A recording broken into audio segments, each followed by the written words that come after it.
ஓம் சரவண பவ. ஒரு நாள் 36 கொண்டு, அதாவது கந்த சஷ்டி கவசத்தை ஒரு நாளைக்கு 36 முறை படிக்கணுமா? படிச்சா 7 மணி நேரம் ஆகும். நான் படிச்சிருக்கேன். ஆனா கலியுகத்துல கந்த சஷ்டி கவசத்தை ஒரு நாளைக்கு 36 முறை படிக்கிறதுக்கு நேரம் இருக்காதுன்னு தான் அதுலயே சூட்சுமமாக ரகசியமாக ஒரு விஷயம் சொல்லப்பட்டிருக்கு. முருகனுடைய அருளால் நான் தெரிஞ்சுக்கிட்டேன். அதை நான் உங்களுக்கு சொல்றேன்.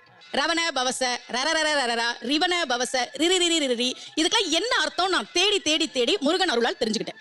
சரவண பவ முருகனுக்கான மந்திரம். இதை 6 முறை சொல்லணும். இப்ப சாவ தூக்கி பின்னாடி போட்டீங்கன்னா ரவண பவச, அத 6 முறை சொல்லணும். இப்ப ராவ தூக்கி பின்னாடி போட்டா வனப வசர, வாவ தூக்கி பின்னாடி போட்டா நபவ சரவ, இப்ப நாவ தூக்கி பின்னாடி போட்டா பவ சரவண, பாவ தூக்கி பின்னாடி போட்டா வசர வனப. ஒன்னொன்னையும் 6 முறை சொன்னா 6 × 6 36 வரும். இப்படி சொன்னால் 5 நிமிஷத்துல சொல்லிடலாம். கந்த சஷ்டி கவசத்தை 36 முறை சொன்ன பலன் கிடைக்கும்.